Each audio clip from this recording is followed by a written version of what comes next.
Hello everyone, welcome back to my channel. Last వీడియోలో మనము internet ద్వారా కనెక్ట్ అయినటువంటి డివైజెస్ తోటి చేసేటువంటి ప్రమోషన్ని డిజిటల్ మార్కెటింగ్ అంటారు అని తెలుసుకున్నాం కదా. ఈరోజు వీడియోలో డిజిటల్ మార్కెటింగ్ వల్ల అడ్వాంటేజెస్ ఏంటో తెలుసుకుందాము. వీడియో స్టార్ట్ చేసే ముందు ఒక రిక్వెస్ట్ ఏంటి అంటే, డిజిటల్ మార్కెటింగ్ కాన్సెప్ట్స్ అన్నీ మీరు తెలుసుకోవాలి అనుకుంటే తప్పకుండా నా ఛానల్ని సబ్స్క్రైబ్ చేసుకోండి. అలాగే పక్కనే ఒక బెల్ ఐకాన్ కూడా ఉంటుంది, దాని మీద కూడా క్లిక్ చేయండి. మీరు అలా క్లిక్ చేయడం ద్వారా నేను ఎప్పుడు వీడియో పెట్టినా మీకు నోటిఫికేషన్ వస్తుంది. ఇక ఆలస్యం చేయకుండా వీడియో స్టార్ట్ చేసేద్దాము. డిజిటల్ మార్కెటింగ్ వల్ల ఫస్ట్ అడ్వాంటేజ్ ఏంటి అంటే బ్రాండ్ అవేర్నెస్. ఒక కంపెనీ కొత్తగా ఒక ప్రోడక్ట్ లాంచ్ చేసింది, లేదా ఉన్న ప్రోడక్ట్ని మోడిఫై చేసి రిలీజ్ చేసింది, లేదు అంటే ఆ ప్రోడక్ట్కి సంబంధించి ఏమైనా కొత్తగా ఆఫర్స్ పెట్టింది. ఈ విషయాలన్నీ కూడా పబ్లిక్కి తెలియజేయాలి. ఒక ప్రోడక్ట్కి సంబంధించినటువంటి విషయాలన్నీ కూడా పబ్లిక్లో అవేర్నెస్ క్రియేట్ చేయడాన్ని బ్రాండ్ అవేర్నెస్ అంటారు. ఈ బ్రాండ్ అవేర్నెస్ క్రియేట్ చేయడంలో సోషల్ మీడియా చాలా క్రూషియల్ రోల్ ప్లే చేస్తుంది. నెక్స్ట్ అడ్వాంటేజ్ ఏంటి అంటే గ్లోబల్ రీచ్. ఒక కంపెనీ తన ప్రోడక్ట్కి ప్రపంచవ్యాప్తంగా కస్టమర్స్ కలిగి ఉండడాన్ని గ్లోబల్ రీచ్ అంటారు. ఏ కంపెనీ అయినా తన ప్రోడక్ట్కి ఎప్పటికప్పుడు కొత్త కస్టమర్స్ రావాలి, ప్రపంచం నలుమూలల నుంచి కూడా తన ప్రోడక్ట్కి సేల్స్ రావాలి అని కోరుకుంటుంది. ఇలా ప్రోడక్ట్ గ్లోబల్గా రీచ్ అయితేనే వాళ్ళ బిజినెస్ ఎక్స్పాండ్ అవుతుంది. గ్లోబల్గా రీచ్ అవ్వాలి అంటే ట్రెడిషనల్ మార్కెటింగ్ మెథడ్స్ ఫాలో అయితే అది సాధ్యపడదు. ట్రెడిషనల్ మార్కెటింగ్ మెథడ్స్ అంటే ఏంటో తెలుసు కదా. Newspaper ads, TV ads, radio ads, ఇవన్నీ traditional marketing methods. Traditional marketing methods తోటి కూడా గ్లోబల్గా రీచ్ అయ్యేలా చేయొచ్చు, కానీ ఇది చాలా ఖర్చుతో కూడుకున్నటువంటిది, పైగా ఇది చాలా టైం కన్జ్యూమింగ్ కూడా.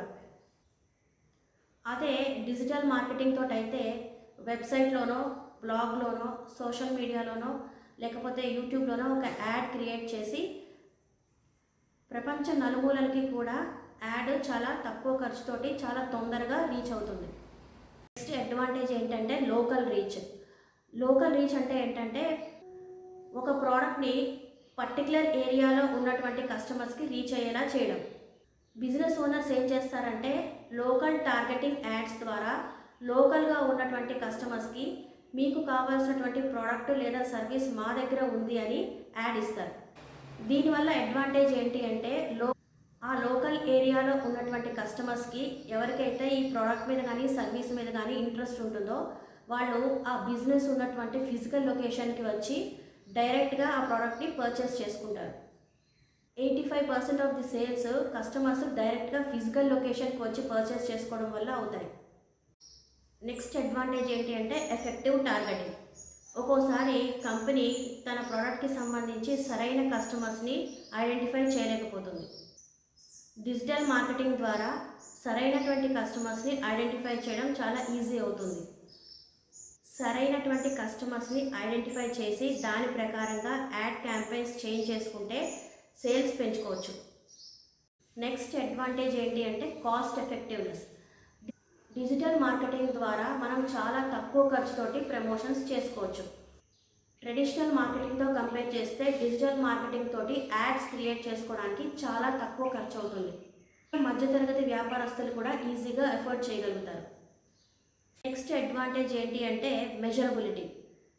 మెజరబిలిటీ అంటే ఏంటంటే మనం ఒక యాడ్ క్రియేట్ చేసిన తర్వాత యాడ్ ఎలా పర్ఫామ్ చేస్తోంది, యాడ్ని ఎంతమంది చూశారు, ఎంతమంది క్లిక్ చేశారు, ఎంతమంది పర్చేస్ చేశారు, ఈ డేటా మొత్తం తెలుసుకోవచ్చు.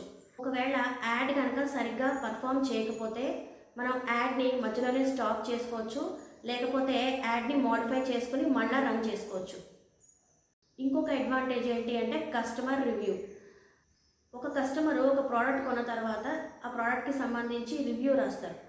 దీనివల్ల మార్కెటర్స్కి అడ్వాంటేజ్ ఏంటి అంటే ఆ ప్రోడక్ట్ కస్టమర్కి నచ్చిందా లేదా, నచ్చకపోతే దాన్ని ఎలా ఇంప్రూవ్ చేయాలి అనేది మార్కెటర్స్కి ఈజీగా అర్థమైపోతుంది.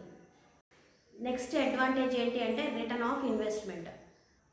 అంటే ఒక కంపెనీ గూగుల్ యాడ్స్ కోసము $1 అంటే 83 రూపాయలు ఖర్చు చేస్తే వాళ్ళకి గూగుల్ సెర్చ్ యాడ్స్ ద్వారా అంటే సేల్స్ ద్వారా 665 రూపాయలు జనరేట్ అవుతున్నాయి. అలాగే ఈమెయిల్ మార్కెటింగ్ ద్వారా $1 ఖర్చు చేస్తే, అంటే సుమారుగా రూ. 83 ఖర్చు చేస్తే వాళ్ళకి సేల్స్ ద్వారా $2,991 జనరేట్ అవుతున్నాయి. అంటే దీన్ని బట్టి అర్థమవుతోంది డిజిటల్ మార్కెటింగ్ ద్వారా ఇన్వెస్ట్మెంట్ తక్కువ, రిటర్న్స్ ఎక్కువ. నెక్స్ట్ అడ్వాంటేజ్ ఏంటి అంటే ఇంక్రీస్డ్ ఎంగేజ్మెంట్. ట్రెడిషనల్ మార్కెటింగ్ తోటైతే కస్టమర్స్ తోటి ఇంటరాక్షన్ అనేది సాధ్యం కాదు. ఫర్ ఎగ్జాంపుల్ న్యూస్ పేపర్లో ఒక యాడ్ ఇచ్చామనుకోండి, యాడ్ ఎవరు చూశారు, ఎంతమంది ఆ యాడ్కి రెస్పాండ్ అయ్యారు అనేది తెలుసుకోవడం చాలా కష్టం. అంటే కస్టమర్ రెస్పాన్స్ అనేది మనకు తెలియదు. కానీ డిజిటల్ మార్కెటింగ్ తోటి కస్టమర్ తోటి ఇంటరాక్షను లేదా కాన్వర్జేషన్ అనేది పాసిబుల్ అవుతుంది.